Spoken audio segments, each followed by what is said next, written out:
Thank you very much. Did you hear what the cow said to the farmer on a cold winter morning? Thanks for the warm hand. Anyway, it's going to get better, so don't panic on me. I start small. Nice to see all of you. How many of you have never seen me before? This is your first time? Oh, wow, most of you, okay. I keep thinking for sure I'm more famous than that, but, that is the truth. I'm delighted to be here. Been looking forward to it for a long time. And it's nice to be back. I was here not too long ago. It's nice to be invited back. It says something when you're invited back. It doesn't say everything, but it says something. Maybe it says, let's give him one more chance, right? See if he can get it right this time. But I'm delighted to have all of you here. We're going to spend the day together. I feel two major responsibilities, and I'm sure you can guess what those are. Number one is to make sure you get your money's worth, right? When you shell out your cash, especially these days, you want to make sure you get full value for the money you spend. And I know the tab for the seminar was not that much. Pretty modest fee to get in. Most of you are your tips for the week, right? So it wasn't that much. But I want you to be able to say when you walk out of here today, it was worth my money. But my biggest responsibility is to make sure you get your time's worth. And the reason I say that is because time is more valuable than money. In fact, you might start your notes with that. Time is more valuable than money. You can get more money, but unfortunately you can't get more time. If somebody asks you to spend your money, that's pretty easy, right? We live in America. We're wealthy. So the money's not the problem. But what if somebody asks you to spend a day, right? You got to think that over carefully. And I know you did. I wouldn't waste one of my days, not for anybody, not for anything. Once I understood how valuable they were, I don't waste any. But to make an investment like today of your money and your time, I appreciate that. Today's going to be costly for me. It's going to cost me one of my days to be here, right? And some money, of course. But, I don't need the money. I take the money, but I don't need the money. But guess what I do need? The time. So I'm here not to just joke with you. I'm here not to just tell some funny stories and give a performance and walk away. I'm here to give you some value, and I want to make it worth your time. I'm going to invest a day. You're going to invest a day. Let's get the most out of it and see what we can walk away with today. Anyway, for you that have not seen me before, just very briefly, let me just tell you my story. I grew up in Idaho, farm country, southwest corner of Idaho. In fact, my father still lives on the old homestead where I grew up. He'll be 89 his next birthday. He still hasn't retired. I'm proud of my dad. He's never been ill. He's really something. I'm trying to get him to retire this year, 88. I'm telling my father, what a good year to retire when you're 88. And he says, hey, talk to me in 10 years, right? I might be ready. But anyway, I went to high school. I graduated. I went to college 1 year. Halfway through my second year of college, I decided I was smart enough, so I quit. One of my major mistakes. I should have stayed in school. But I thought, heck, I'm smart enough to get a job. That's what life's all about, right? Get a job, pay your bills, work hard, stay out of trouble, keep your fingers crossed, hope for the best. And I figured I was at least prepared to do that. So I quit college and went to work. A little while later, got married, got my little family going, and I'm out there doing what I thought was the best I could. But about age 25, I'm starting to struggle. I've purchased a little more than I can conveniently pay for on time, and the creditors are starting to call saying, hey, you told us the check was in the mail. What's the deal? And I'm getting embarrassed by that. I'm also embarrassed, big mouth me, with all the fancy promises I made to get married. I'm way behind on those promises, and I'm getting discouraged, wondering what to do. And I thought, well, maybe I should go back to school, right? 1 year of college, pretty short on an application. But, tough to go back to school, right? Especially when you got your family going. Time to stay is when you're there. So I discounted that. I thought, well, if I, had my own business, that would be the way to go. But, I'm short on money, too much month at the end of the money. If you've ever been there, that's where I was, age 25. So I had to discount that, and I'm discouraged, wondering, where do I go from here? And then the miracle happened for me. Good fortune came my way. And who can explain good fortune? I don't know. Remarkable things that happen to you at a particular time. Sometimes it's just unexplainable how those things happen. One of my friends says, well, hey, things don't just happen. Things happen just. Another good note for your notes. Things don't just happen. Things happen just. And maybe that's it. I don't know. I'm an amateur on life, I guess like most of us are, trying to figure it out, how to make it valuable. But I was ready. And my good fortune was, at age 25, I met a very wealthy man. His name was Mr. Schoaf, Mr. Earl Schoaf. A friend of mine had gone to work for him, and he started telling me about this man. He said, you got to meet this man I've gone to work for. He's wealthy, but he's easy to talk to. And he's got a unique philosophy of life. And the more he kept talking about this man, I thought, well, I've got to meet this man. So sure enough, shortly after that, I had a chance to meet this remarkable wealthy man, and I was impressed. He was wealthy. Sure enough, he was easy to talk to. I was so intrigued, within a few minutes, I said to myself, if I could be like him, farm boy from Idaho, if I could be like him, I'd give anything. And then I thought, if I could just get around somebody like him, and if he would teach me what to do, I would be willing to learn. I'm coachable. And that was my good fortune. A few months later, this wealthy man that I met, Mr. Schoaf, took a liking to me, hired me, gave me a job. I went to work for him. And I spent the next 5 years in his employ. And then, unfortunately, he died at the end of that period at age 49. His last 5 years, but the first 5 years of my new life, I got to spend with this remarkable man, and my dream came true. He coached me. He taught me. He taught me the books to read. He taught me the disciplines. He taught me the changes to make in my language and personality. And the things he shared with me during that 5 years literally changed my life, turned my life around, changed my income, changed my bank account, changed my future, changed everything. I've never been the same since that unique experience.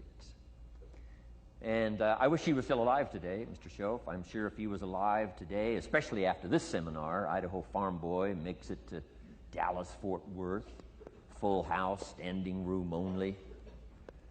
Pretty awesome. I'm sure if he was alive, I'd be calling him today saying, you won't believe what's happening to me. I've had a chance now to share with other people what you shared with me. But anyway, how I got here. 30 plus years ago, I was living in Beverly Hills, California. And one day, a friend of mine, businessman friend, said, Jim, I'd like to have you come and share your story with my service club that I belong to, the Rotary Club. He said, I know your story, Idaho Farm Boy makes it to Beverly Hills. But he said, I think my club members would love to hear your story. He said, if I arranged one of our breakfast meetings, would you come tell your story? Just share a few thoughts. I said, okay. So I agreed to go give this breakfast talk.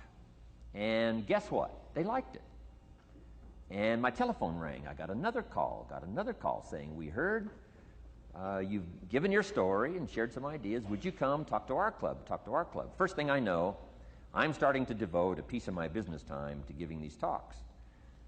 And then one day, a businessman who'd heard my talk, I think 2 or 3 times, approached me and said, would you come and share that story and some thoughts with my management and salespeople? I said, I got this little company going. And he said, if you'd come tell your story to my organization, he said, I'd be happy to pay you. And I thought, wow, wouldn't that be something? So I agreed to go do it, and I got paid. Little did I know, another fortune was waiting for me to translate my ideas into talks and speeches and seminars. Now I've written some books. It's on cassette tape. Now I get to travel around the world. Last year I was in Japan and Israel, Spain, Mexico, Australia, New Zealand, France, Germany, Canada, and now Dallas-Fort Worth. So. Idaho Farm Boy gets to travel around the world and share his story, and here I am today. Anyway, it's almost too much for me to comprehend from where I started, raised in obscurity, in a little small farm community, and now to be here today is pretty awesome for me. So anyway, that's just a little bit about my story. My story is probably more intriguing for me than it is for you, but I wanted to hear it again, so I thought I would just, bore you with it. Anyway, I don't ask you to be impressed today. I'm the one that's impressed from where I came from to have a chance. But that's the American dream, right? Come true. Chance to start from scratch, start from obscurity, start with pennies, start with nothing, and have a chance to transform your life, change your life, set your goals, and see what you can accomplish. So anyway, that's how I got here, and I'm just delighted that this day has arrived, and I truly want to make it valuable for you. Let's go to work. Here's what I hope you'll find out of this seminar today for your notes. Here's what I hope you'll find. Number one, sincerity. Above all else today, I hope you'll find me sincere. Best place for people to start to communicate is sincerity on both sides. I'm sure you're sincere or you wouldn't be here today, right? To spend this kind of money, to spend this kind of time, roll up your sleeves today, go to work like I am, and get this message. You've got to be sincere. So I assume you're sincere. Now I want you to see me sincere. But I've got a good note for you to make. Sincerity is not a test of truth. Important note to make. Sincerity is not a test of truth. We must not make the mistake of saying he must be right, he's so sincere. That would be a mistake. And here's why. It's possible to be sincerely wrong. So we don't mistake sincerity for truth, right? Sincerity is only a test of sincerity. Truth has to yet be tested by truth, okay? But hopefully you will find me sincere and truthful. Next, a combination of things I hope you'll find here today. Ideas plus inspiration. Ideas plus inspiration. Ideas, business ideas and social ideas and personal ideas, we all need ideas. Right? How to have a good day ideas, how to have a good year ideas, how to have your best year ever ideas, good health ideas, personal relationship ideas, how to deal with your family ideas, sales management ideas, financial freedom for the future ideas. We all need good ideas. So today, I hope you gather up by notes and by what you can remember a lot of ideas. I want to share as many with you as I possibly can in the time constraints we have. Today's going to go very rapidly. I used to think a day like this was a long day. Found out it's a pretty short day. But I'm going to go as fast as I can, share with you as many ideas as I possibly can. And here's why. Ideas can be life-changing. Ideas can be life-changing. And sometimes all you need is just one more in a series of good ideas. It's like dialing the numbers into the lock. Right? You got 5 or 6 numbers dialed into the lock. The lock still won't come open, but you don't need 5 or 6 more numbers. Maybe you just need one more, and maybe a seminar like this could do it. A sermon could do it. The lyrics from a song could do it. The dialogue from a movie could do it. Conversation with a friend might do it. That one last piece you need, number. Dial it into the lock. That's it. The lock comes open. There's the door for you to walk through. And maybe this seminar today could furnish that for you. One more idea. I know you've come with a lot already. Sometimes we get the impression, I used to have that I only had this much going for me and I needed this much. Usually not true. And I'm sure not true of this audience, where I find you today, as well-dressed as you look today. As fine as you are sitting here today. It isn't that, you've got this much going for you and you need this much. I would assume you've got this much going for you, and maybe all you need is just a few more thoughts, ideas, to furnish you some ways and means to turn your life into the dream you want it to be. So, ideas. The seminar is going to be loaded with ideas. I want you to take good notes. But here's what else I hope you'll find here today, and that is inspiration. And who knows the mystery of inspiration? Why some people are inspired and some are not? You were inspired to get here. Some were not. Who knows the mystery of that? I don't know. How come you made it? The rest of them didn't make it. We don't know what that mystery is. Some people turned it down. Some people said it cost too much. Some people said it's going to take too much time. Some people are too busy, right? A lot of different excuses why some are inspired to take advantage of something that comes to town. Others pass it up. We don't know the mystery to that. Here's what I call it, mysteries of the mind. And I just leave it at that. Some things I don't try to figure out. I take the simple approach now. right? Some people do and some people don't. I mean, that's about as profound as my philosophy is. Some buy and some don't buy. Some go for it and some don't. Some change and some don't. And if you've been around for a while, you can usually work out the numbers, right? Out of 10, 3 do, 7 don't. Whatever business you're involved in, pretty soon you got this ratio going. The ones that do, the ones that don't. You say, well, why don't the ones that don't, how come they don't? We don't know. I just leave it as a mystery. I used to try to understand all that. I just take the simple approach now. The guy says, this happens to me, this happens to me, this goes wrong for me, and all this stuff goes wrong for me. How come all this stuff happens to me? I say, I don't know, beats me. The best I've been able to figure out is those kind of things always happen to people like you. I mean, right? That's the best I got. I don't know. I'm an amateur on this stuff. What do I know? So just take the simple approach, right? That's how it is. Who knows? Interesting story says the day the Christian church was started. Now, I'm an amateur on the Bible, but best account I can remember, the day the Christian church was started, a magnificent sermon was preached. Great presentation. And if you're a student at all of good communication, it was one of the classic presentations of all times. The sermon, the first day the Christian church was started. And it said this sermon, this presentation was given to a multitude, meaning a lot of people. But it was interesting, as the account gives us, the record, it says, when the sermon was finished, there was a variety of reaction to the same sermon. Isn't that fascinating? I find it fascinating. It said some that heard this presentation were perplexed. And I read the presentation, it sounded pretty straightforward to me. He said, why would somebody be perplexed with a good, sincere, straightforward presentation? Best answer I've got. They are the perplexed. I mean, what other explanation is there? It doesn't matter who's preaching. Right? It said some that heard this presentation mocked and laughed, made fun of the presentation. I thought, hey, this looks pretty sincere to me. If you give a sincere, honest presentation, why would somebody mock and laugh? Easy explanation. They are the mockers and the laughers. What else would you expect them to do? Right? I used to try to straighten all that out, say, well, they shouldn't do that. I don't do that anymore. I've got peace of mind now. I can sleep like a baby, not try to straighten all this stuff out. I used to be so naive. I used to say, well, liars shouldn't lie. See, how naive can you be? Of course they're supposed to lie. That's why we call them liars. They lie. They lie. So I don't straighten this stuff out anymore. Anyway, it said some that heard this magnificent presentation didn't know what was going on. And they're usually easy to spot. They're usually saying, what's going on, right? I mean, they don't know what's going on. But interesting, right? A variety of reaction to the same sincere, honest presentation. Now, it also says, in wrapping it up, some that heard the presentation believed. And I think that's who the speaker was looking for, the believers. Interesting. Now, it said the number of believers was about 3,000. So a pretty good first day. 3,000. I've had some first days, but I never had 3,000.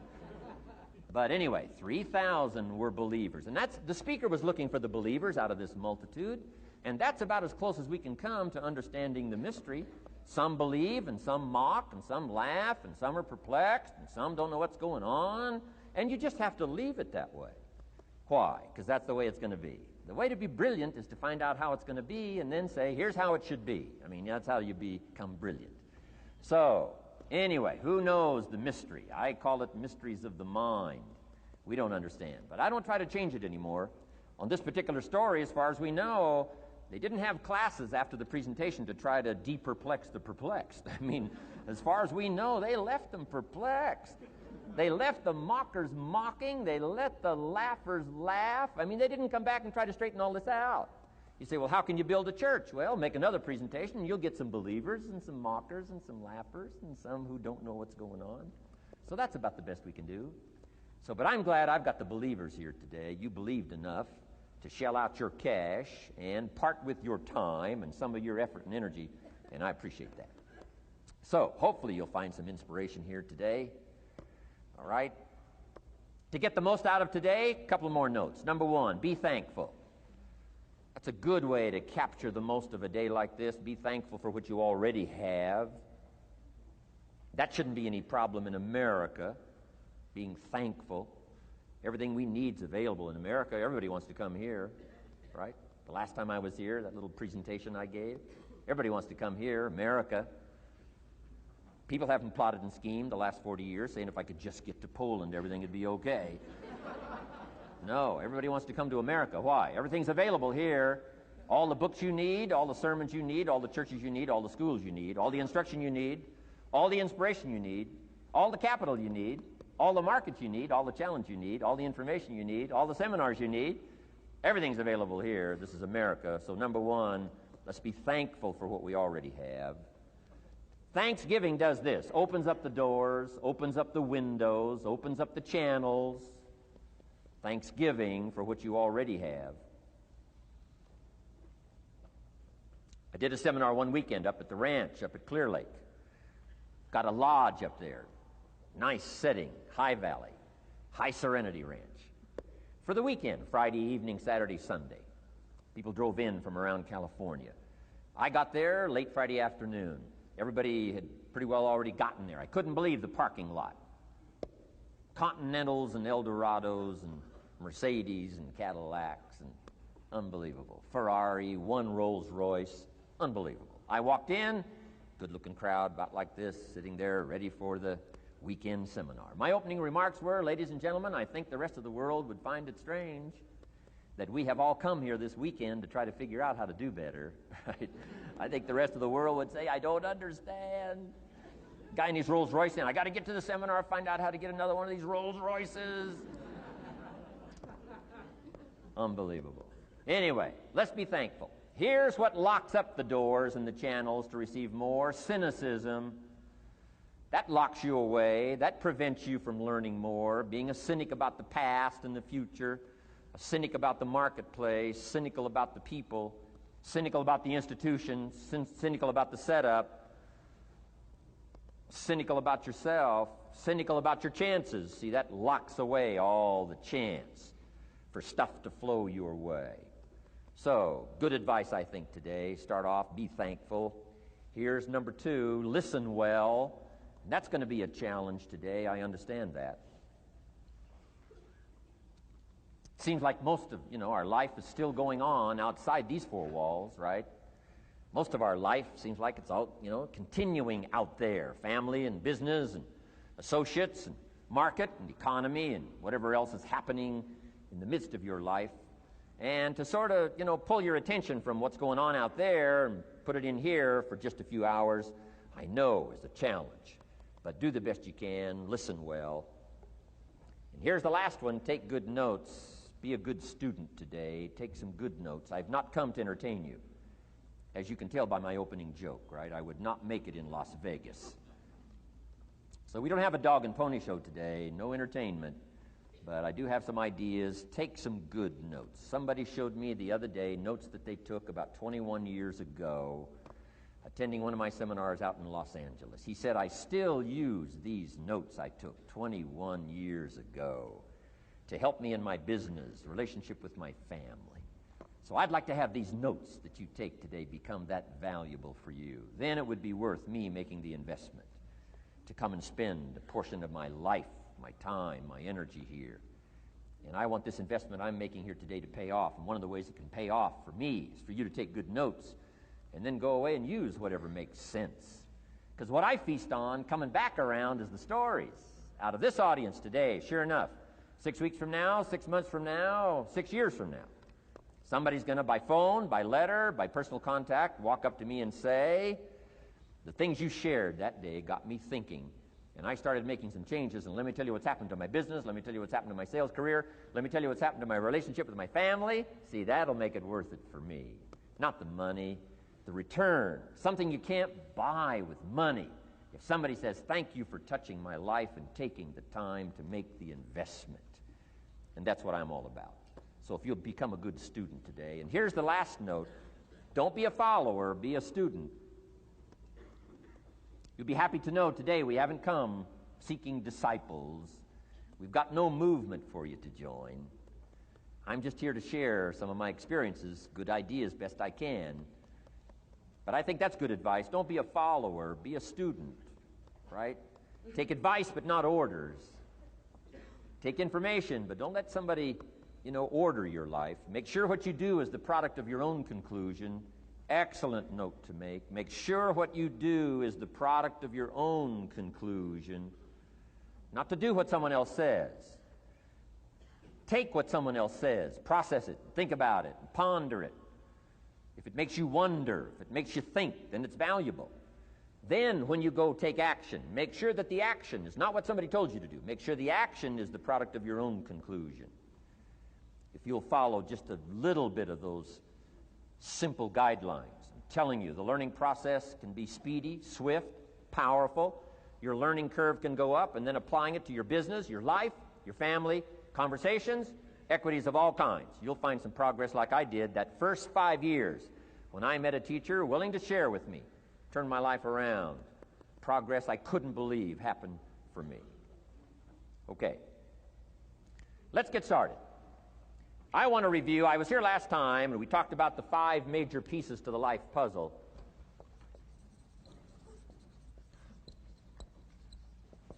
And I just want to review those because it lays such a good foundation for all the rest that I want to share with you today. We got a lot of subjects to cover, so we're going to go rather swiftly, okay? Put on your mental track shoes here and run with me today, because I'm going to deal mostly in concepts. Expect you to, fill in a lot of the details, because I've got a lot to share. I want to get through it all. But let's lay this foundation again of the 5 major pieces. Happens to be the title of my latest book. But I think it is so valuable in laying a foundation. It's some of the things I learned between ages 25 and 30. The teacher who taught me so well. He dealt in these fundamentals, we call these fundamentals. We call these basics. Basics for sports, fundamentals for sports, fundamentals for your business, fundamentals for the way you deal with your family, a few simple things. Few basic things that if you practice every day can make all the difference in the world, how it works out. I boiled it down to 5 major pieces to the life puzzle. Let's just review those. Number 1 is philosophy. Philosophy, as I taught the last time I was here, philosophy, in my personal opinion, is the major determining factor in how your life works out. Philosophy, the major determining factor in how your life works out. Philosophy. To form our philosophy, you got to think. You got to use your mind. You got to process ideas.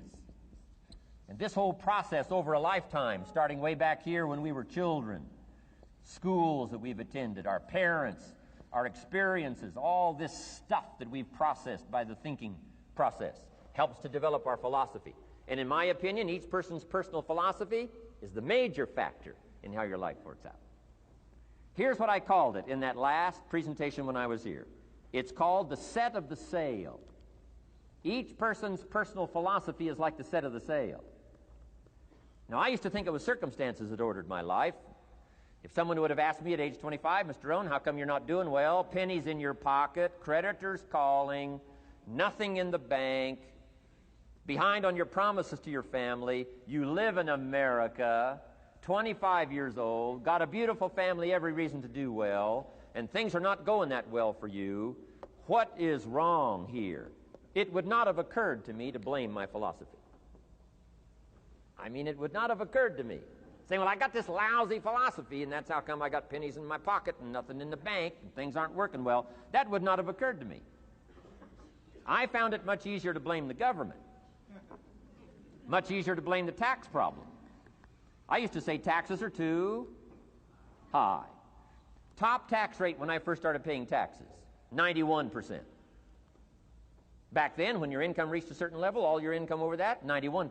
So I used to say that's too high. Now, the top tax rate's about 33%. But people are still saying what? Taxes are too. See, but you can't use that anymore. If it's gone from 91 to 33, how could it be too high? Come on. I threw all that old excuse stuff away. Some people found it, though, and they're using it these days. My old list. I used to blame the traffic, the weather, used to blame circumstances, right? People say I'm too tall, I'm too short, I'm too old, I was raised in obscurity, raised on a farm, parents of modest means, all the stuff. If you were to ask me, how come you find yourself here, Mr. Rohn, age 25, living in America, land of abundance and opportunity, pennies, zero in the bank, not doing well, creditors calling, it would not have occurred to me to blame my philosophy. I found it easier to blame the company policy. I used to say, if this is all they pay, how do they expect you to do well? So I figured that, my future was going to be tied to what everybody else was arranging, the economy and, interest rates. I used to say things cost too much. That was my whole explanation, not my philosophy, until my teacher taught me better that this is where the problem was, my own personal philosophy. Here's what's exciting about each person's personal philosophy. That's what makes us different than dogs and animals and birds and cats and spiders and alligators.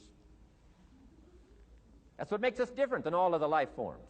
The ability to think, the ability to use your mind, the ability to process ideas, and not just operate by instinct.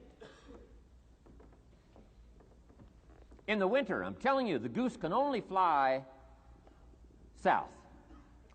What if south doesn't look too good? Tough luck. It can only fly south. But see, human beings are not like a goose, can only fly south. I mean, you can turn around, go north, you can go east, you can go west, you can order the entire process of your own life. And we do that by the way we think. We do that by exercising our mind. We do that by processing ideas and come up with a better philosophy, a better strategy for our life, goals for the future, okay? Plans to achieve those goals. All this comes from developing our philosophy. Philosophy helps us to process what's available.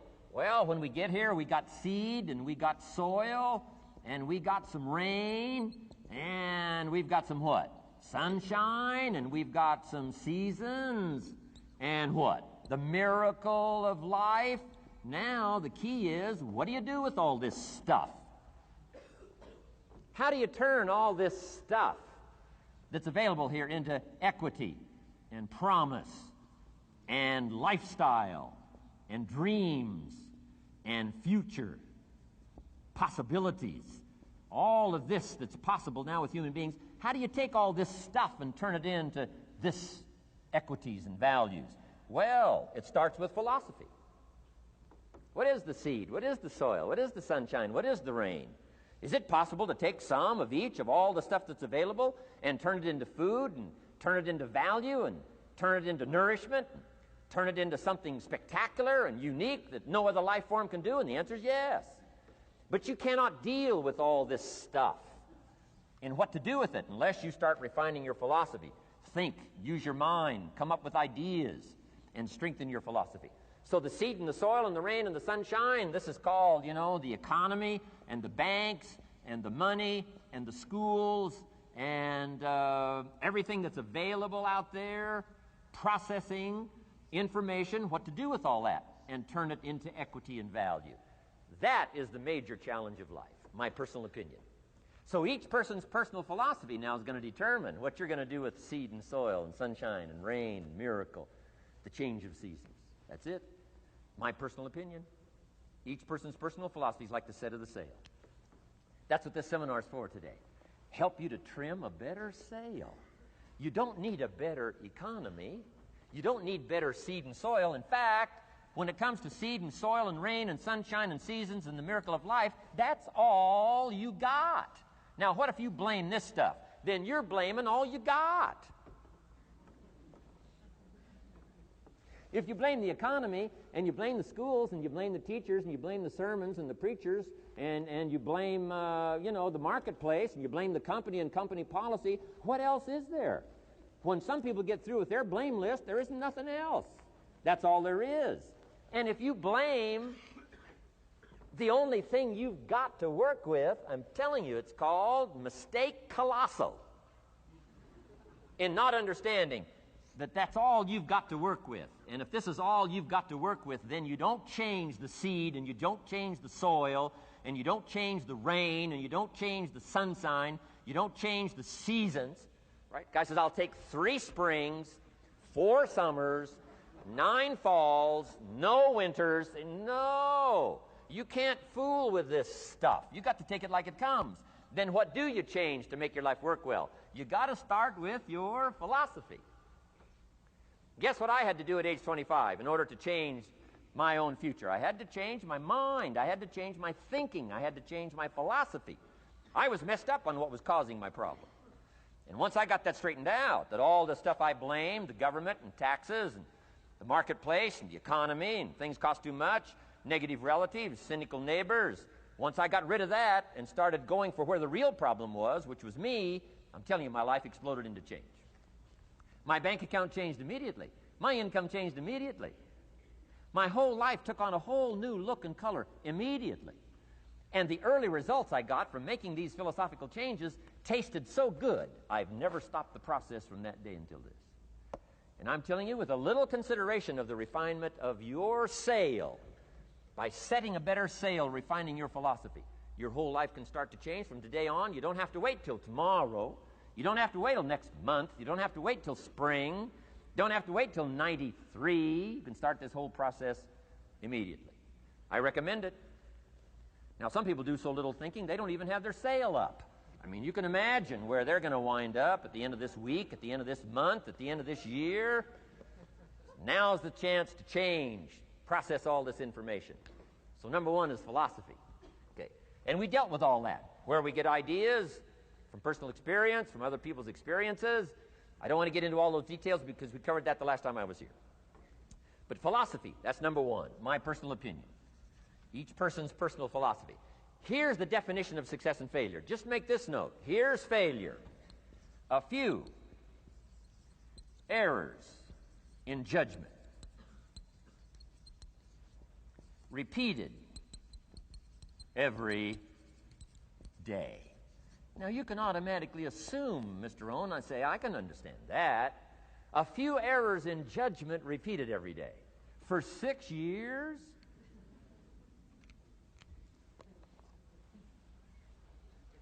I'm with my father. I think I told this story the last time I was here. My father, 88 years old, he's never been ill, still hasn't retired.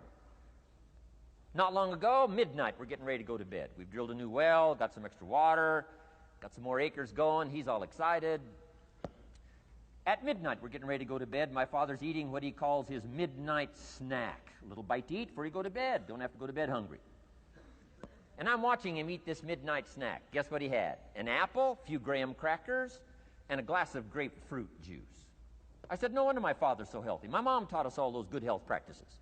Taught me when I'm growing up, right? I'm an only child. I've never been ill. Passed the big 5-0 some time ago. My 2 daughters, 32, 33, never been ill. My grandkids, never been ill. I'm telling you, the legacy lingers on. As I watched my father have this midnight snack, suddenly occurred to me. I know that's part of it. An apple, what? A day. That's gotten to Dallas-Fort Worth, right? An apple. An apple a day keeps the doctor away. Good question for this intelligent audience. What if that's true? You say, well, Mr. Rohn, if that's true, that would be easy to do. Then what's the problem? It's easy not to do. It's easy not to adopt it as your own personal philosophy. Or the guy messed up the saying. Guy says a Hershey bar a day. Say, no. No. You've been watching too much television. It is not Hershey bar. You've got to be smarter in philosophy than to fall for the Hershey bar a day when it's an apple a day. You've got to be smarter than that. And if you make that kind of an error in judgment every day for 6 years, I'm telling you, it'll accumulate into disaster. Sometimes the first year you say, well, you know, I'm so healthy now, what difference is it going to make? You've got to be smarter than that. Just because disaster doesn't fall on us at the end of the first day doesn't mean disaster isn't coming.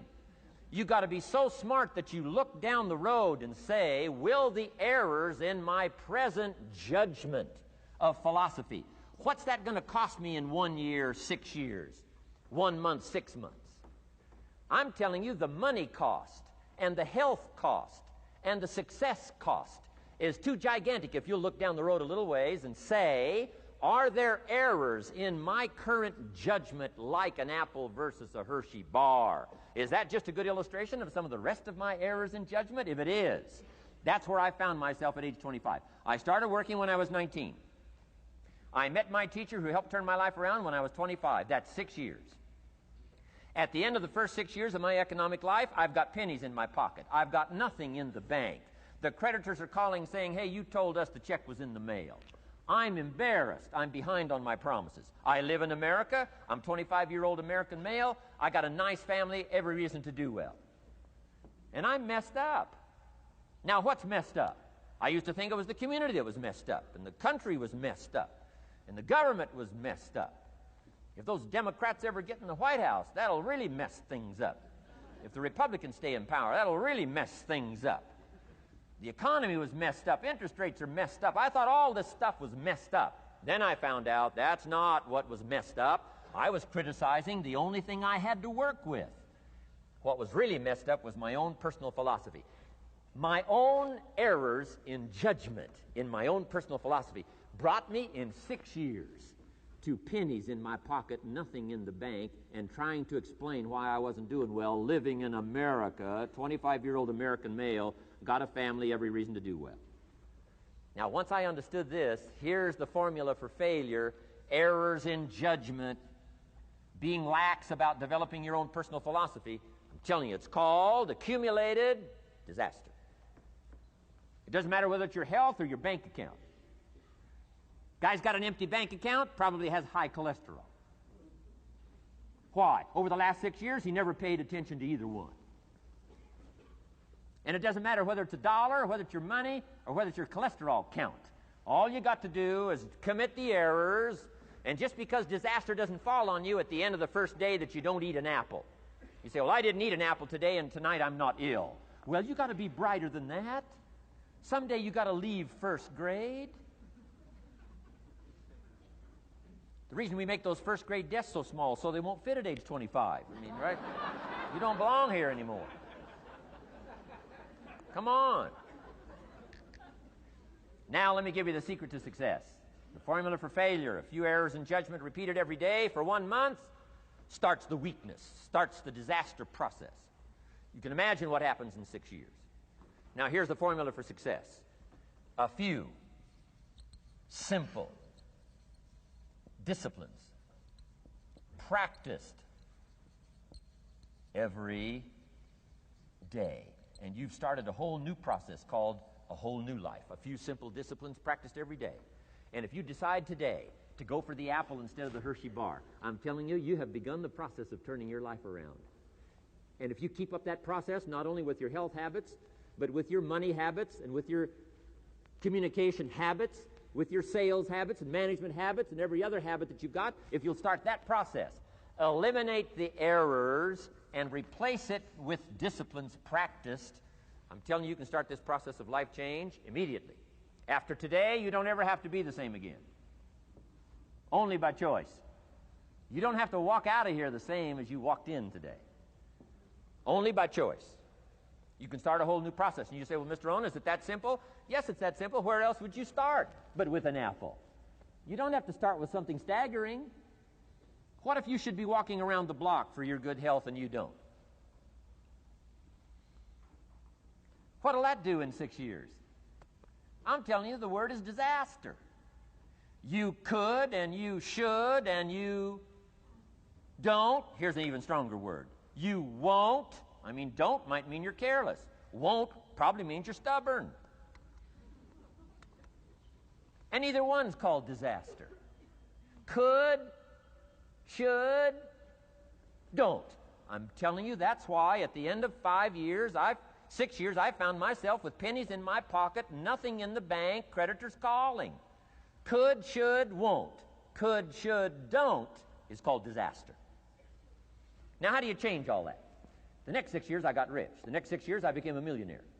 By the time I'm 31, I'm a millionaire. How about that? You say, well, Mr. Rohn, what happened? Well, strangely enough, during that second 6 years of my economic life, the government was about the same. I'm telling you, taxes were about the same. My negative relatives were the same. I'm telling you, the economy was about the same, and prices were about the same, and everything else was about the same. Circumstances were about the same. Then how come I got rich? How come I totally changed my life? I was not the same. Somebody says, well, what did you go to work on to do all that? I started with my philosophy. I started amending my errors by doing some better thinking, changing my mind, coming up with ideas that I didn't have before I met my teacher. And once that whole process started for me, I'm telling you, I changed my whole life. Within a 6-year period, I was never the same. And I've kept up that process all these years. One of the reasons why I'm here is to continue my craft. I don't want the day to come someday somebody says, you should have heard Jim Rohn 10 years ago when he was really terrific. Guess what I want people to say? I heard him 10 years ago, but you should hear him now. I'm telling you the man works on his craft. I'm telling you the man's done some extra reading. I'm telling you the man doesn't miss a trick. I'm telling you he's worked hard on himself. That's why he's able to deliver like he does. The same thing can happen for you as a teenager. It can happen to you as a mother, as a father, as a business person, as a salesperson, running a business. Doesn't matter. Management, wherever you find yourself. This is the process called personal change. And what I say to start with is start with your own philosophy. Your philosophy is going to determine whether or not you go for the disciplines or continue the errors that's called potential disaster. And everybody has it within their power. Well, it was so happy for me to find out at age 25, Mr. Shove said, Mr. Rohn, you don't have to change countries.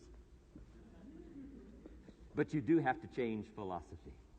And if you'll change philosophy, not country, you can turn around your income, you can turn around your bank account, you can turn around your skills, you can become capable, powerful, sophisticated, healthy, influential, all the other equities that you could possibly want out of your life, using the only stuff there is and not trying to change any of this stuff. Appreciate all of this stuff with all of its ups and downs, with all of its mystery of why it works and sometimes it doesn't work. Don't challenge this. You don't have to ask for another planet. You don't have to ask for another country. Just ask for another book. Ask for another seminar. Ask for another idea. And you can start this whole process of personal life change. Now, I could spend the whole day on philosophy, because that's where it is. If I could get you intrigued with that enough to study it, enough to ponder it, to where you would pick up the commitment like I did and say, hey, as simple as an apple a day, as simple as a walk around the block, why not start right there? If you don't start there, where else are you going to start? Might as well start where it's easy, and then go to the more complicated disciplines. Because if you can't handle the simple disciplines, how can you handle the complicated ones? Okay. Key. Philosophy. Here's number 2. I got to give these now very quickly because I got too much to cover here to linger too long. Number 1, we're affected by philosophy. First major of the 5 major pieces. Number 2 is attitude. We're affected by how we feel. First, we're affected by what we know and the decisions we make. Second, we're affected by attitude, how we feel. And I gave that quick list. Let me give it to you. It's how you feel about the past. You've got to have a good attitude about the past. Use it as a school, not a club. Don't beat yourself to death with your past. Faults, failures, losses.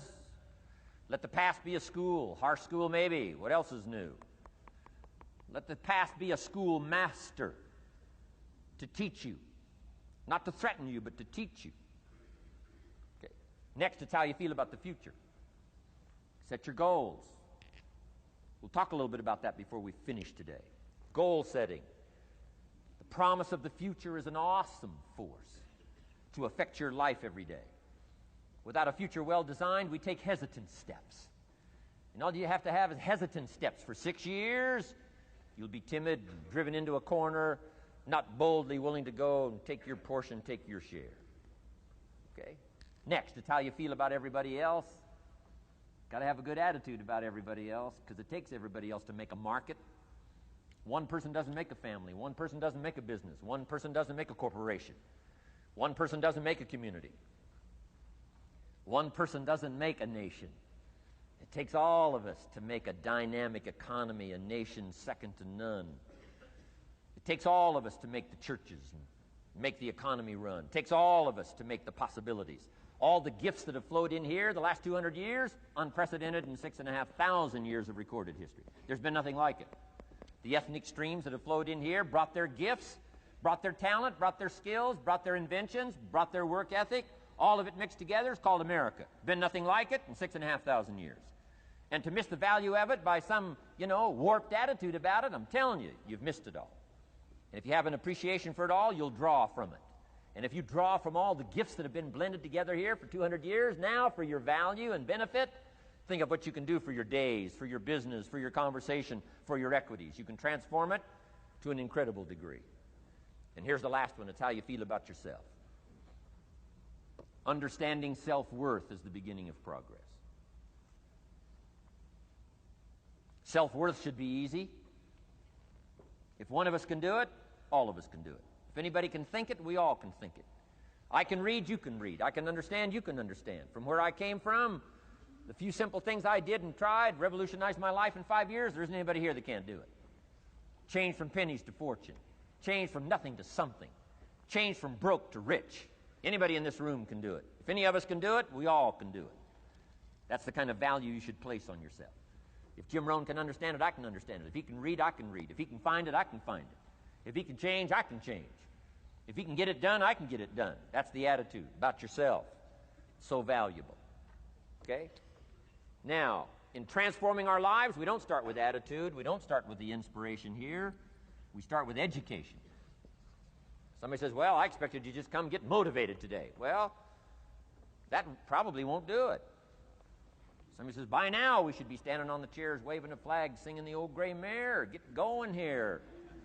No, that's not where you start. Life change does not start with inspiration. Life change starts with education.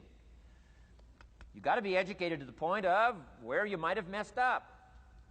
My teacher put it in blunt, simple language. He only went to the 9th grade in school, so he put it in simple language I could understand. He said, Mr. Rohn, after 6 years living in America, healthy American male, 25 years old, been working 6 years, 1 year of college, pennies in your pocket, nothing in the bank, behind on your promises. Shoaff said, I just got one simple explanation for that. You've messed up. Now, I could understand that kind of language. Substitute a Hershey bar for an apple means you've messed up. Should walk around the block, could walk around the block, won't walk around the block. You have messed up. And all you got to go is right down through the list. Don't need some teacher to come by and tell you. Be your own best teacher saying, hey, let me make a list of some places I've messed up. Because if I let this down, that probably affects the rest. And the answer is that's true. So we don't start with inspiration. We start with education. Somebody says, well, just motivate this guy. He'll be all right. Just motivate him. Get him turned on. Probably not. If a guy's an idiot, you motivate him. Now you got a motivated idiot. No, he won't be all right. So we start with education. What's the first education? If it isn't going well and you live in America, you have messed up. You don't need to change countries. You say, well, the country's messed up. That's like cursing the soil and cursing the seed and the sunshine and the rain, which is all you got. Don't curse all you got. When you get your own planet, you can rearrange this whole deal. But this one, you got to take like it comes. So number 2 was attitude. Here was number 3, activity. This is the work part, the labor part. Taking action. And the activity is the miracle working piece. A miracle being something we don't quite understand how it works doesn't mean it doesn't work. It means we just don't quite understand how it works. Miracles work. God says. Now, I'm an amateur on God, but here's my best analysis. God says, if you'll plant the seed, I'll make the tree. Now, that's a good arrangement. Number 1, gives God the tough end of the deal. What if you had to make the tree? That'd keep you up late night trying to figure out, how do you make a tree? Say, no, I'm telling you, the mystery and the miracle of this stuff has already been set up. God says, I got the miracle going, I got the seasons going, I got some sunshine and some rain, and I'm God, but the way I've arranged that, I just need somebody to plant the seed, not chant. In California, they're trying to chant to get this stuff done. Forget this California stuff. You don't have to rub a crystal and sleep under a pyramid. This stuff's too easy. Getting rich is too easy. Changing your life is too easy.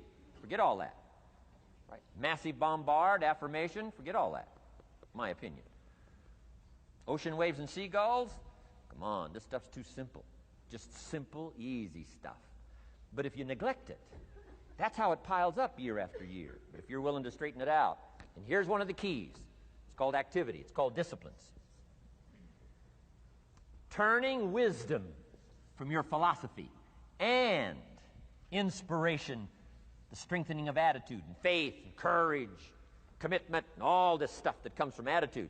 If you're willing to take these two qualities, philosophy and attitude, and invest it into activity, you can have a miracle.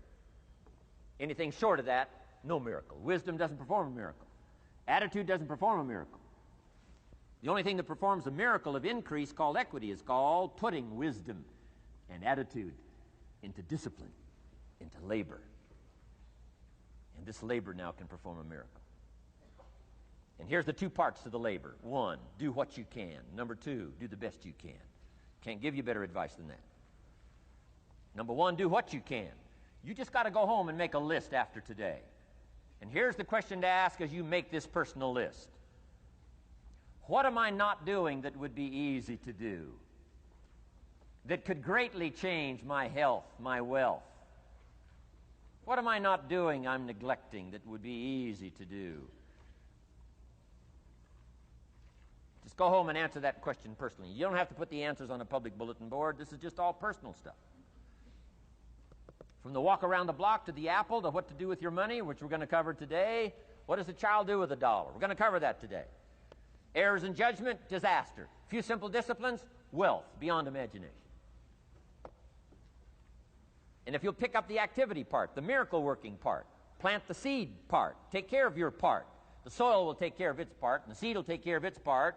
The seasons will take care of their part. The miracle will take care of its part. If you'll take care of your part, called putting it into activity, action. Works miracles. 2,000 years ago, on April 13th, one of Jesus' disciples. Now again, I'm an amateur on the Bible, but best as I can remember it, one of Jesus' disciples said to Jesus, "It's time to pay our taxes and we don't have any money." That's how come I know it was about April 13th.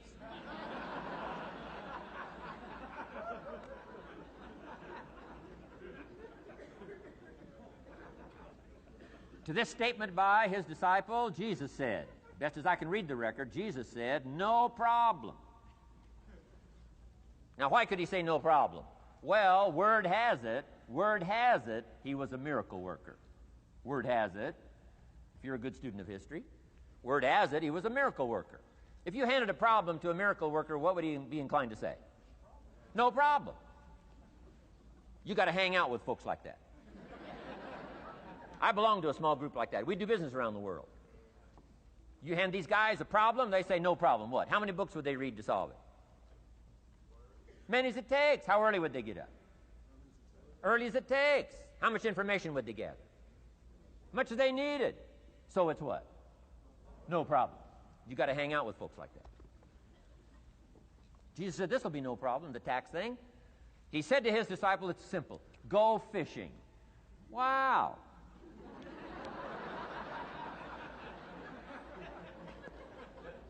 Now that was easy for this particular disciple. His name was Peter. And Peter was a fisherman. How clever. How clever. But here's the real problem. If you should fish, and you could fish, and you don't fish, you got no miracle. You could change, you should change, you won't change. That's called accumulated disaster. In 6 years, you'll be explaining instead of celebrating. Having some ragged list like I had, reasons for not doing well, pennies in my pocket. Could, should, don't, disaster. And if you'll just start the process of change, could, should, and will, you can start this whole process. And if you will, then put it into action. The miracle belongs to you. Jesus said to his disciple, it'll be simple. Go fishing, and the first fish you catch, look in his mouth. Peter said, okay. He was used to strange things happening in this relationship. Peter goes fishing, catches the first fish, looks in his mouth. Guess what's in the fish's mouth? Coins. Peter says, wow, coins. Starts counting the value of these coins, and when he adds it up, guess how much it added up to? Exactly enough money to pay his taxes and Jesus' taxes. Which gives you Jesus' position on taxes.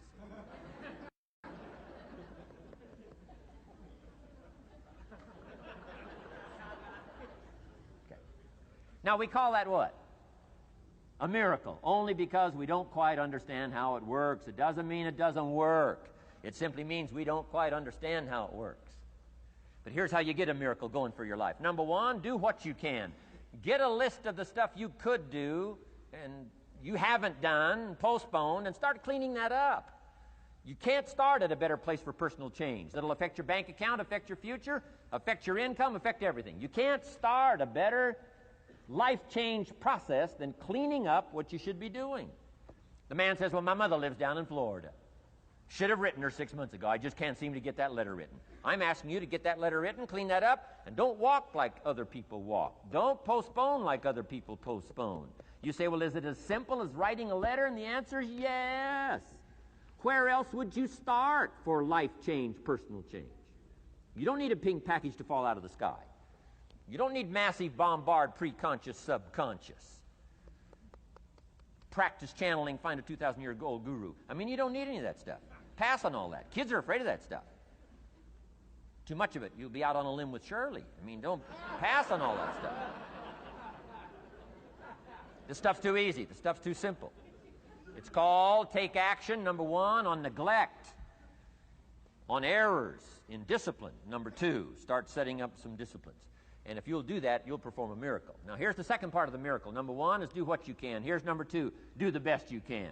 If that's not your philosophy, I would ask you to amend it. Let me give you the best of ancient script. Here's what it says. Whatever your hands find to do, do it with all your might, do it with all your strength, and do it with all your power. What a good philosophy. That kind of philosophy will revolutionize your life if you haven't picked it up lately.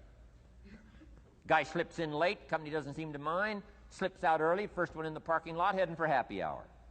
Stretches his break, comes early for lunch, late back from lunch, company doesn't seem to notice.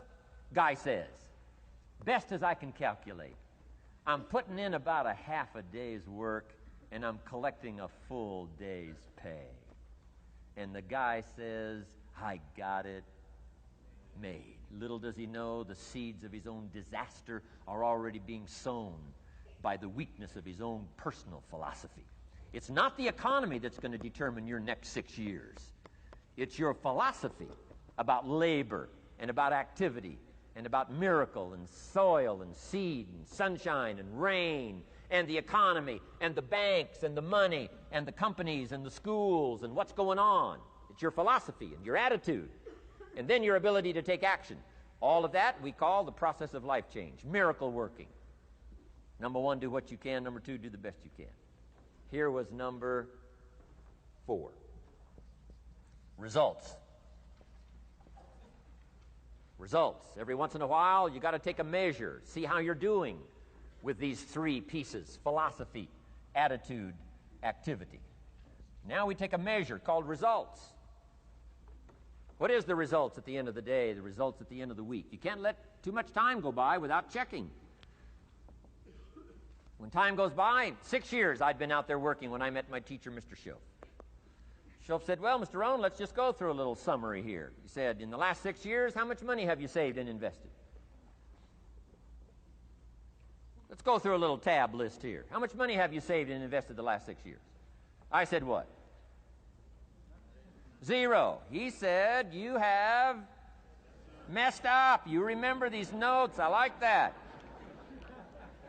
You've messed up. He said, who sold you on that plan? I thought, my gosh, the man's right. I'm a nice guy. I bought the wrong plan. What if you were 50 and broke? Right? Didn't need to change countries. Bought the wrong plan. What a sad scenario that would be.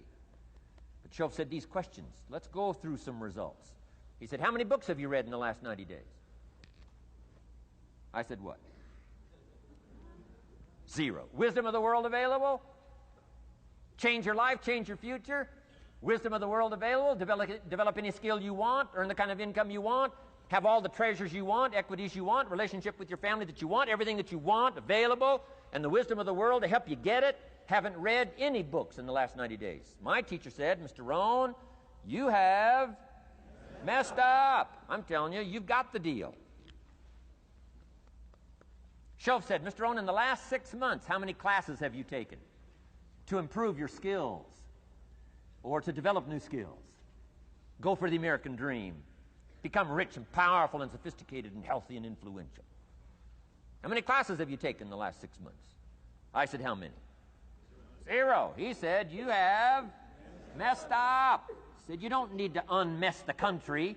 You don't need to straighten out the perplexed. You don't need to straighten out any of this stuff. All you've got to do is look within and let results teach you a great deal about your own activity, your own attitude, and your own philosophy.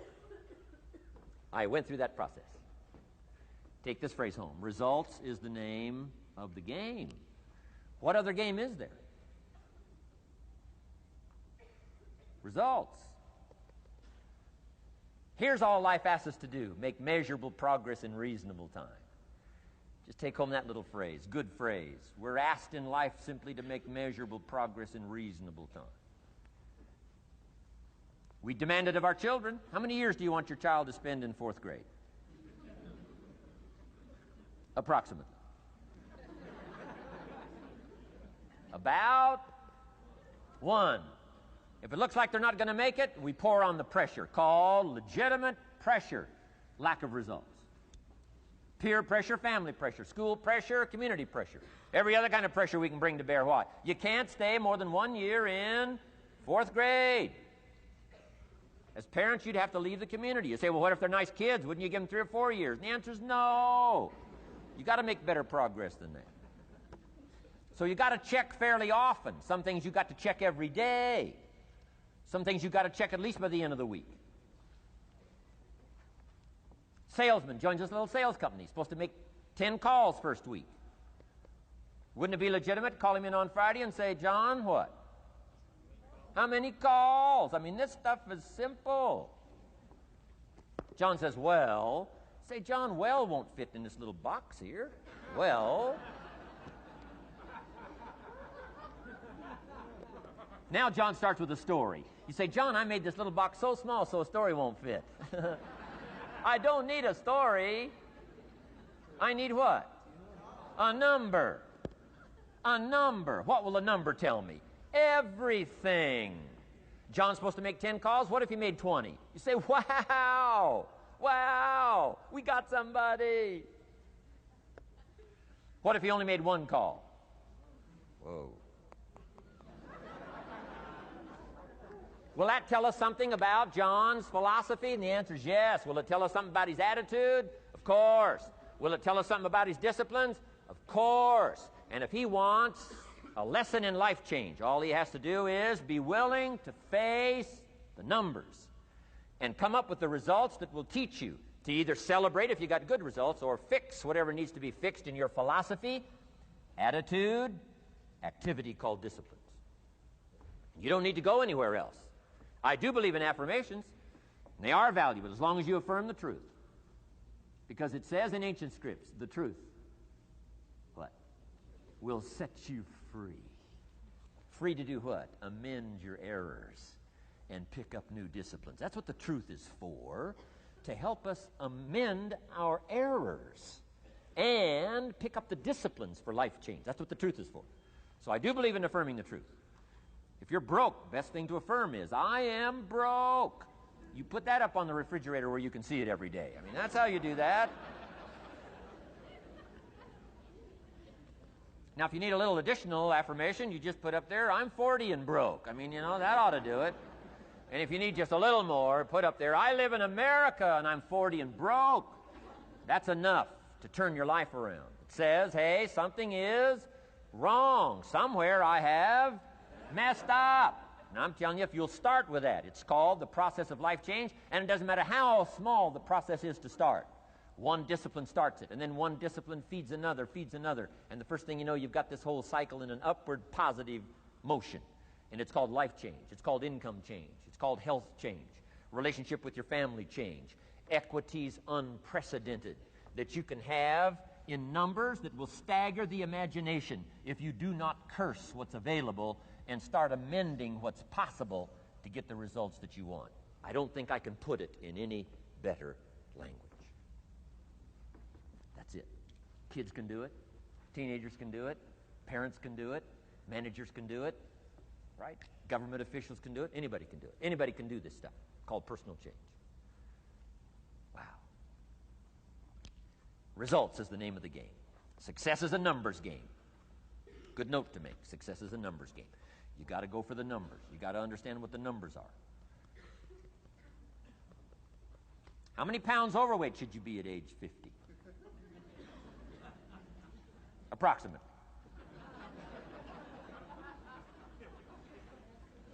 John says, I got big bones. We'll give you 10 pounds.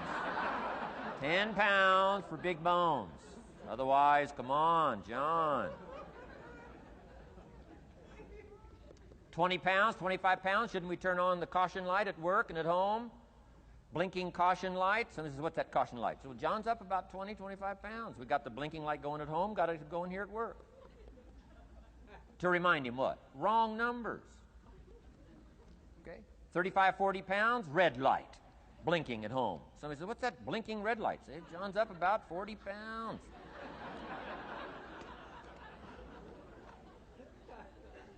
$50 pounds. We got the siren. What's that siren at home and at work? John's up about 50 pounds. Cholesterol, almost out of control. Come on. Success is a numbers game. I'm asking you to be mature enough to start checking your own numbers. How many books have you read in the last 90 days? Transform your life. Become cultured, powerful, sophisticated, healthy, influential, all the rest of the stuff you want. How many books? How many classes? How committed are you to taking what's available and turning it into equities unprecedented, since we live in a country that there's been no such country in the last 6,500 years? If you'll pick up that process, ladies and gentlemen, I'm telling you, it's called life change of the best order. Now here's the last one. Number 5 is called lifestyle.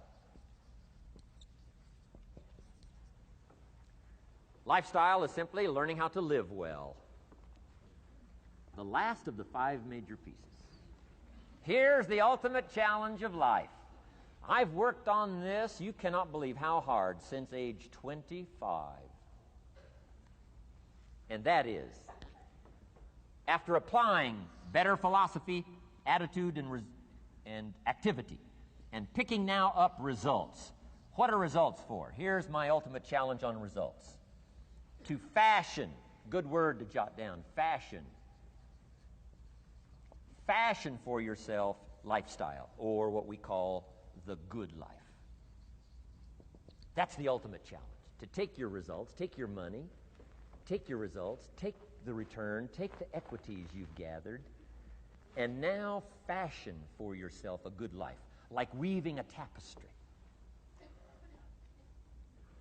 And Mr. Shelf gave me all kinds of examples on lifestyle. He gave me 2 phrases that helped change my life. In case you have to leave early, let me give you these 2 phrases. It'll be worth the price of coming and being here today. Just take these 2 phrases home, in case you have to leave early. Here's number 1. Shelf said, Mr. Rohn, if you wish to be wealthy, study wealth.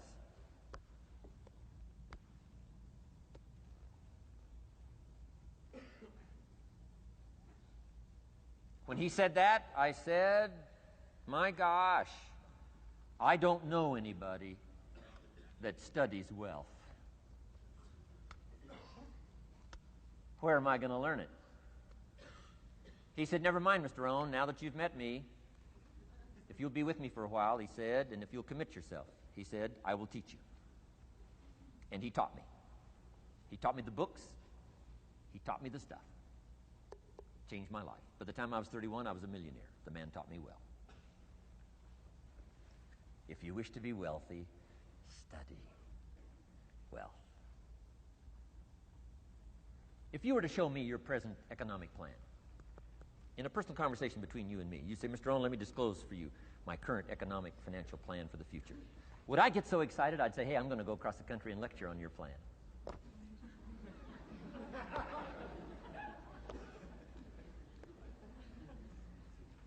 And if the answer is no, Mr. Rohn, you probably wouldn't want to go across the country and lecture on my plan. Here's my question to you. Why not? Why wouldn't you have a superior, powerful financial plan that's taking you to the places you want to go? I'm asking you, if you find yourself caught like I was at age 25, make the personal commitment today and say, I'm going to study and I'm going to change, and 5 years from now, nobody's going to be able to say, how come you don't have a superior plan living in a superior country with superior opportunity? Nobody's going to be able to say that 5 years from now of me.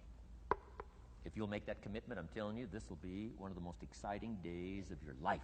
Not because of my seminar. It'll be one of the most exciting days of your life because of your commitment to this simple little process I've outlined for you. Here was the second phrase. Mr. Shoaff said, Mr. Rohn, if you wish to be happy, study happiness. I didn't know happiness was a study. My best hope for happiness at age 25 was to just go through the day with my fingers crossed. Hoping somehow something would make me happy. Shoaff said, no, Mr. Rohn, happiness is not something you postpone. Happiness is not something off in the future. Happiness is something you design. You've got to get the word. Happiness is something you design. Happiness is a study. Happiness is a practice. Happiness is an art. It's not an accident. It's an art. And anybody that wants to can study, practice the art of happy living. Happiness is like culture. Money doesn't make you cultured, but culture is within the grasp of all of us. How much is a book on sophistication in the marketplace? $4,000? No, $40. I'm telling you, in America, everything's available. Everything's within reach. All you have to be is committed to it and make it a study. Culture is a study. Sophistication is a study. It's not an amount. It's not an account. It's a study. Money doesn't make you sophisticated and cultured. I know a guy that's rich. He's a clod. The guy's a clod. Eats with his elbow in his soup. I mean, he's just a clod. Nothing much more pitiful than a rich clod. I mean, it's a sad thing to see. Money doesn't make you sophisticated. Only study and practice makes you sophisticated. Only study and practice makes you cultured. And only study and practice makes you happy. Study and practice makes you rich. Key phrase, don't be lazy in learning. 1, how to do well. Next, how to live well. Don't be lazy in learning and practicing the art of economics, practicing the art of productivity, and practicing the art of lifestyle. Shoaff taught me in such simple terms. Shoaff said, Mr. Rohn, if you're getting your shoes shined, Shoe Shine Boy's done an exceptional job. You look down, you got one of the world's all-time great shines. And you pay him. Now, you got a little change in your hand. Question pops in your mind. Should I give him 1 quarter or 2 quarters as a tip from a neat shine? Here's what Shoaff said. If 2 amounts pop in your mind, always go for the higher amount and become the higher thinking person. That helped change my life. Here's what he said. Become a 2-quarter person. Now, you can tell that was a long time ago when a quarter was a good tip. Now it takes dollars. But just substitute 1992, dollars for quarters. Shoaff said, hey, if you are thinking 1 quarter or 2 quarters, and you say, well, no, I'll just give him 1 quarter. He said, that'll affect you the rest of the day. The rest of the day, you'll look down, see this great shine, you'll say, I got to be really cheap. 1 lousy quarter, tip from a shine. But he said, if you'll go for the 2 quarters, Shoaff said, you can't believe the extra happiness you can buy for just an extra quarter. That's called studying and practicing the art of lifestyle, which means living well. Money doesn't make you happy. Father wads up a $20 bill, throws it at his son, and says, if you need the darn stuff that bad, take it, just get out of my face. How sad a father with money and no joy. He studied economics, but he never studied joy. I'm asking you to turn that around. Turn that all around. I did a seminar one time, St. Louis, Missouri. When I finished a seminar like this, a man walked up and said, Mr. Rohn, you've really gotten to me. He said, I'm going to change my philosophy. I'm going to change my attitude. I'm going to change my life. I'm going to change everything. He said, you've touched me today. And he said, you'll hear about me. You'll hear my story someday. I said, okay. Right? A lot of people, right, say things.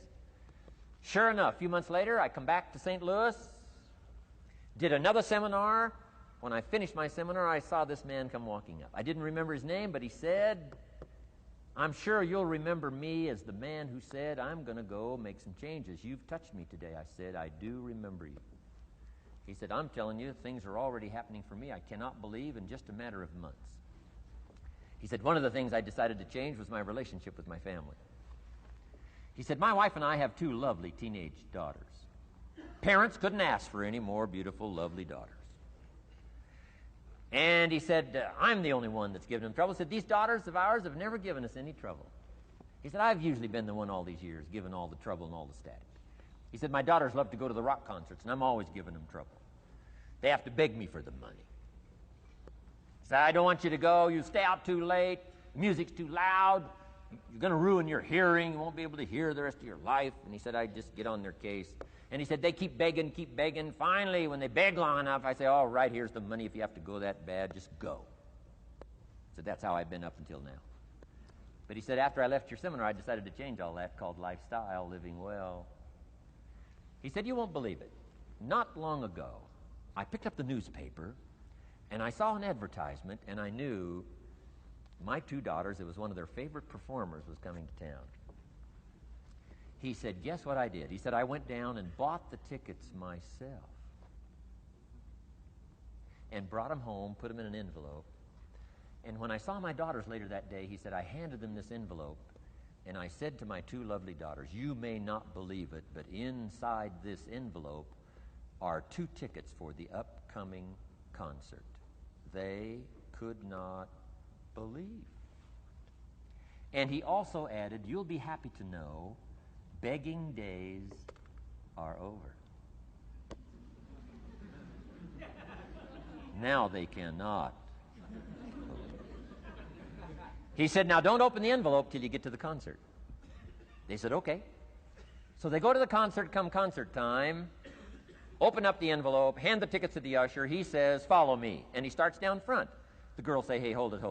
Something must be wrong. He takes another look, says, no, nothing's wrong, follow me. 10th row, center. Now they cannot leave. 10th row, center. The only tickets they were able ever to beg for was, right, 3rd balcony, can't see. He said, I stayed up a little late that night. Sure enough, a little after midnight, my 2 daughters come bursting through the front door. One of them lands in my lap.